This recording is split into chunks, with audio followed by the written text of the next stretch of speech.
जय श्री राधे, जय श्री श्याम भक्तों। गोवर्धन परिक्रमा का एक खास महत्व है। श्रीमद् भागवत में इस बात का जिक्र है कि भगवान श्री कृष्ण ने व्रजवासियों से गोवर्धन पर्वत की आराधना करने के लिए कहा था। ऐसा माना जाता है कि आज भी पर्वत में श्री कृष्ण घूमते हैं। यहाँ परिक्रमा करने का मतलब है कि राधा और कृष्ण के दर्शन करना और उनका आशीर्वाद प्राप्त करना। उत्तर प्रदेश में स्थित मथुरा वृंदावन में स्थित यह पर्वत कुछ 62 फीट ऊंचा है और कहते हैं जिसने इसकी परिक्रमा पूरी कर ली उस पर भगवान श्री कृष्ण की कृपा जरूर बरसती है। तो आइए आगे बात करते हैं गोवर्धन पर्वत के बारे में। गोवर्धन पर्वत को गिरिराज पर्वत के नाम से जाना जाता है क्योंकि इस पर्वत को श्री कृष्ण जी ने अपनी छोटी उंगली पर 7 दिनों तक उठाए रखा था। इसलिए ब्रजवासियों के लिए इसका महत्व और भी खास हो जाता है। इसके उपलक्ष्य में गोवर्धन पूजा की भी शुरुआत हुई और दिवाली के अगले दिन भगवान श्री कृष्ण को 56 भोग चढ़ाए जाते हैं। कहा जाता है कि गोवर्धन जी की परिक्रमा करने से सारी मनोकामनाएं पूरी होती हैं। तो आइए इस एक स्टोरी के ज़रिए हम आपको सारी बातें बताते हैं कि परिक्रमा में क्या क्या करना चाहिए, कैसे कैसे दर्शन करने चाहिए और परिक्रमा का क्या पौराणिक महत्व है। पूर्णिमा की शुक्ल पक्ष की एकादशी को सप्तकोश की परिक्रमा लाखों बंदे गिरिराज जी में जाके परिक्रमा लगाते हैं। ऐसा माना जाता है कि ऐसा करने से भगवान श्री कृष्ण और राधा रानी का आशीर्वाद मिलता है। जो लोग यह परिक्रमा पूरी करते हैं उन्हें शांति मिलती है और उनकी सभी मनोकामनाएं पूरी होती हैं।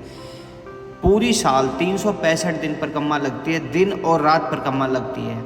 ऐसा कुछ नहीं है कि आप मतलब एकादशी को जाए, कभी भी जा सकते हैं और आप परिक्रमा लगा सकते हैं। एकादशी को ज़्यादा महत्व माना जाता है परिक्रमा का।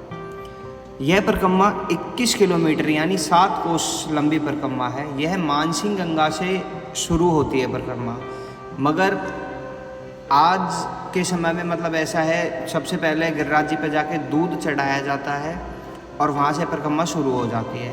मगर जो इसका महत्व है वह मानसिंह गंगा से है।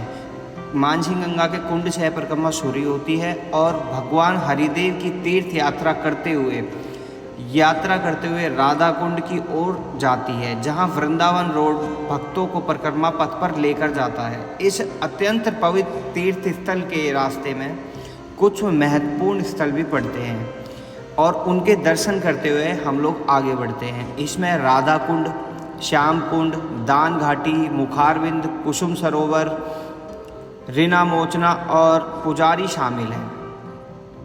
पूछरी का लोटा, काफ़ी चीज़ें और काफ़ी प्रसिद्ध मंदिर इस परिक्रमा में शामिल हैं। और इस परिक्रमा को कब लगाना चाहिए? यह परिक्रमा मथुरा और वृंदावन से लगभग 1 घंटे की दूरी पर है। इस परिक्रमा को स्वच्छ होकर मतलब नहा धोकर नंगे पैरों से परिक्रमा को करना चाहिए। आप इसे रात में भी शुरू कर सकते हैं और दिन में भी शुरू कर सकते हैं। गर्मियों में लोग ज़्यादा से ज़्यादा कोशिश करते हैं रात में परिक्रमा लगाने की। वे रात में परिक्रमा शुरू कर देते हैं और सूरज निकलने से पहले उनकी परिक्रमा समाप्त हो जाती है। और सर्दियों के मौसम में लोग दिन में परिक्रमा लगाते हैं धूप में, क्योंकि रात में ज़्यादा ठंड हो जाती है और फिर आराम से दर्शन कर सकते हैं। ऐसा कहा जाता है कि इस परिक्रमा को शुरू करने से पहले मानसिंह गंगा में स्नान करना चाहिए और परिक्रमा करते समय आपका मन किसी भी बुरे विचार से मुक्त होना चाहिए। आपके मन में कोई गलत विचार नहीं आना चाहिए। और परिक्रमा के बीच में आपको फालतू की चीज़ें नहीं खानी, मतलब लहसुन प्याज की कोई भी सब्ज़ी वगैरह जैसे आप घर से लेके आए हैं वो चीज़ आपको नहीं खानी, क्योंकि वहाँ पे जो भोजन मिलता है जैसे लस्सी हो गई, कचौड़ी हो गई और मतलब काफ़ी चीज़ खाने की मिलती है परिक्रमा मार्ग पर, उसमें ऐसा कुछ भी नहीं होता लहसुन प्याज का। तो आप और दूसरी चीज़ परिक्रमा मार्ग आप लोग परिक्रमा लगाते हैं, परिक्रमा उठाते हैं जहाँ से मानसिंह गंगा से या दान घाटी से। सब लोग नहीं कह रहा मैं, उसमें से कुछ लोग ऐसा होते हैं जो नशा करते हैं, स्मोकिंग करते हैं और गुटखा खाते हैं, तम्बाकू खाते हैं और खाने के बाद वो परिक्रमा मार्ग पर ही उन्हें थूकते हैं, जैसे गुटखा खा के और परिक्रमा मार्ग पर ही थूक रहे हैं। तो आपका दर्शन करने का क्या फ़ायदा? जहाँ आप परिक्रमा लगा रहे हो वहीं आप उस चीज़ को थूक रहे हो, गंदगी आप ही लोग मचा रहे हो। तो हमारा यही कर्तव्य है, अगर कोई ऐसा करता है तो हमें उसे रोकना चाहिए। और अगर हम लोग भी कुछ वहाँ पे खाते पीते जैसे बिस्किट वगैरह, तो उनके जो रैपर होता है हमें अपने वापस बैग में रखने चाहिए।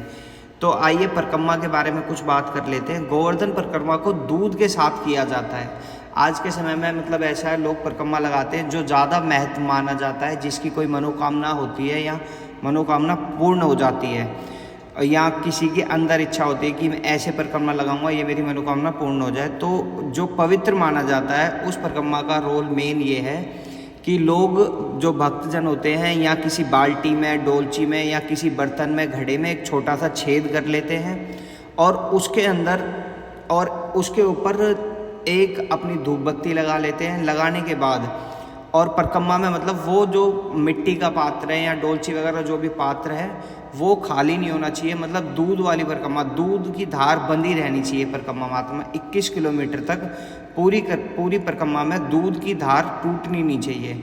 और इस परिक्रमा में परिवार के और भी सदस्य शामिल होते हैं जो जो मतलब दूध साथ में अपने साथ लेकर चलते हैं। और जो पात्र के साथ परिक्रमा लगाई जा रही है वो पात्र कभी खाली नहीं होना चाहिए। परिक्रमा समाप्त होने तक वो पात्र बिल्कुल भी खाली नहीं होना चाहिए और आपकी धूप भी जलती रहनी चाहिए। तो आइए आगे बात करते हैं। यह परिक्रमा करने के लिए लोग बहुत ज़्यादा दूर दूर से आते हैं, काफ़ी दूर से, ऑल ओवर इंडिया से लोग दर्शन करने आते हैं। और आज के समय में तो बाहर कंट्री से भी आप लोगों ने देखा होगा, मथुरा वृंदावन में फॉरेनर्स कितने ज़्यादा आते हैं और भगवान के दर्शन करते हैं। और यह हर साल भीड़ बढ़ती ही जाती है और मोस्टली एकादशी को काफ़ी ज़्यादा भीड़ होती है।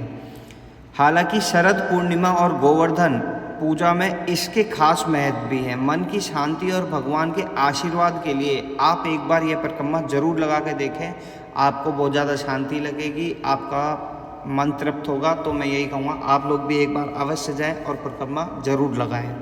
जय जय श्री राधे, जय जय श्री श्याम। आपको अगर ये जानकारी अच्छी लगी हो तो कमेंट में राधे राधे ज़रूर लिखना, वीडियो को लाइक करना और हमारे चैनल को सब्सक्राइब करना। Thank you for watching.